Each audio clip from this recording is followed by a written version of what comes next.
مسلمانوں کی نا ایک تعداد لڑتے لڑتے لڑتے لڑتے دور چلے گئی. تاتاریوں نے قید کر لیا. 4 مسلمان تھے, تبلیغ کرنے گئے, جنگ کرنے گئے, جہاد کرتے کرتے کافروں سے لڑتے لڑتے تاتاری قوم میں چلے گئے. وہ قید کر لیے گئے تو سزائے موت کا حکم ہوا. 4 بزرگ تھے, سزائے موت کا حکم ہوا تو تاتاری بادشاہ جو تھا وہ بڑا خلاف تھا, بڑا سخت مخالف تھا مسلمانوں کے. اس نے کہا کہ ان کو جب پھانسی دینا نا مسلمانوں کو تو میرے سامنے دینا. اب 4 عالم ہے, 4 صوفی ہے, سفید داڑیاں, سر پہ امامے. پھانسی کا وقت آیا تو جو پھانسی گھاٹ ہے وہ ایک ہے, چاروں کو کٹھے پھانسی نہیں ہو سکتی. ایک کو کہا کہ ایک ایک کر کے ان کو پھانسی دو. جب پھانسی کا وقت آیا نا تو جو سب سے پیچھے سے ہوئی تھے وہ دوڑ کے آگے آئے, کہنے لگے بادشاہ پہلی باری میری لگا. پہلی. اب بادشاہ نے کہا ٹھیک ہے اسے لٹکا دو. وہ قریب آئے تو دوسرے دوڑ آئے, کہنے لگے نہیں نہیں پہلی باری میں نے زیادہ کافر قتل کیے, میرا بڑا جرم ہے, مجھے پہلے سزا دو. ان کو پھانسی دینے لگے تو تیسرے آ گئے, کہنے لگے نہیں یہ تو میرا قتل کرتا تھا, رستے میں بتایا کرتا, ڈھونڈ کے میں بتلاتا تھا کہ یہاں زیادہ تعداد ہے, مجھے پہلے پھانسی دو. تیسرے کے ساتھ بات ہو رہی تھی تو چوتھا دوڑا آیا, کہنے لگا یہ رستے بتاتا تھا, یہ تبلیغ کرتا تھا, یہ سارا کچھ کرتا تھا, لیکن کہا یہ کہتے تھے چلو واپس چلتے ہیں. میں جانے نہیں دیتا تھا, میں کہتا تھا اور کافر مارنے اور علاقے فتح کرنے, میرا جرم بڑا ہے, مجھے پہلے پھانسی دو. بادشاہ کہنے لگا مجھے 35 سال ہو گئے حکومت کرتے, بڑی دنیا کو پھانسی دی ہے, لوگ تو ایک دوسرے کو دھکے دیتے ہیں کہ پہلے تو جا پہلے تو جا, اور تم کیسی قوم ہو کہ ایک دوسرے پہ قربان ہو رہے ہو. کہنے لگا تم ایک باپ کی اولاد ہو, جاگ رہے ہیں آپ لوگ. تاتاری بادشاہ, کافر بادشاہ, اسلام کی مخالفت کرنے میں ایک باپ کی اولاد ہو کا نہیں, ایک قبیلے کے رہنے والے ہو کا نہیں, ایک ملک کے رہنے والے ہو نہیں. اس نے کہا رشتہ کیا ہے, تمہارا رشتہ کیا ہے؟ تو بول کے کہنے لگے خدا ایک ہے, نبی ایک ہے. خدا ایک ہے اور نبی منفعت ایک ہے, اس قوم کی نقصان بھی ایک ہی, سب کا نبی اللہ بھی, قرآن بھی ایک. کیا ہی اچھا تھا ہوتے اگر مسلمان بھی ایک, یوں تو سید بھی ہو, مرزا بھی ہو, افغان بھی ہو, تم سبھی کچھ ہو بتاؤ کہ مسلمان بھی ہو. فرمایا ہمارا اللہ ایک ہے, نبی ایک ہے. تو کہا پھر ایک دوسرے پہ جان کیوں دیتے ہو؟ فرمایا ہمارے نبی نے ہمیں بھائی بھائی بنا دیا ہے, بھائی کا دل نہیں کرتا اس کی آنکھوں کے سامنے بھائی چلا جائے, ہمارا دل نہیں کرتا پہلے مجھے دے پہلے مجھے دے.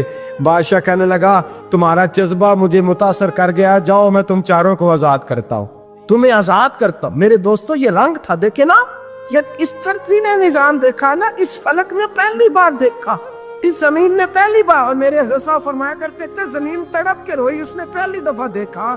حضرت ابو عبیدہ بن جراح نے میدان بدر کے اندر جب جنگ کا تبل پجا, حالات بگڑے, جناب ابو عبیدہ بن جراح کہتے ہیں تاریخ نے ایک عجیب موڑ پہ مجھے لا کے کھڑا کیا.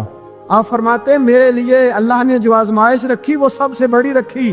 فرمانے لگے جب میں میدان میں نکلا تو کافروں نے میرے سامنے جس کو لا کے کھڑا کیا وہ میرا سگا باپ تھا. اب فرماتے ہیں اب مشکل بن گئی, عشق تے اگ دومی ایک برابر, تے عشق دا سیک ودھیرا, اگ تے ساڑے ککھ تے کانے, تے عشق ساڑے تن میرا, تے اگ دا دارو می تے پانی, کوئی دسے ہے عشق دا دارو کیڑا, بلے شاہ تے کچھ بھی نہیں بچدا جتے عشق ہوراں دا ڈیرا. فرمانے لگے اب میرے لیے سامنے باپ, ادھر بیٹا. اب فرماتے ہیں 2 رستے تھے, باپ بچاؤں یا رسول اللہ کا دین بچاؤں. 1 منٹ تھا فیصلہ کرنے کے لیے کہ ابا بچے گا یا دین بچے گا, کفر بچے گا یا اسلام بچے گا. فرماتے ہیں میں نے منٹ پورا نہیں سوچا, میں نے تلوار اٹھائی, باپ کی گردن کاٹ کے گرائی اور رسول اللہ کا دین بچا لیا. باپ کی گردن کٹ کے گری اور نبی پاک کا دین بچ گیا, بچا لیا رسول اللہ کا دین. حضرت عمر نے ماموں کو مارا. حضرت مصعب ابن عمیر کہتے ہیں تاریخ مجھے بھی لا کے کھڑا کرتی ہے بدر کے میدان میں, تو کفر کا لبادہ اوڑھ کے جب سامنے آیا تو وہ میرا سگا بھائی تھا, سگا بھائی. حضرت عمر ملک شام جاتے ہیں, جب فتح ہوتے ہیں حضرت سعد بن ابی وقاص بلاتے ہیں, شام جاتے ہیں, تو حضرت عمر کہتے ہیں شام آئے یار, سب سے پہلا کام یہ کر بلال کا تو پتہ کر, یہاں سنا ہے بلال حبشی کا مکان بھی کہیں نیڑے نیڑے ہے, پتہ تو کر. حضرت بلال حبشی حضرت سیدنا سعد کہنے لگے حضور بلا نہ لے. فرمایا نہیں, وہ مصطفیٰ کا غلام ہے تو میرا تو امام ہے, میں گھر ملنے جاؤں گا, گھر رحماؤ بینہم, کالے رنگ کے حبشی غلام. سیدنا بلال حبشی کو ملنے گھر گئے اور جناب عمر جا کے بیٹھک میں انتظار کرنے لگے, گویا ڈرائنگ روم میں بیٹھے.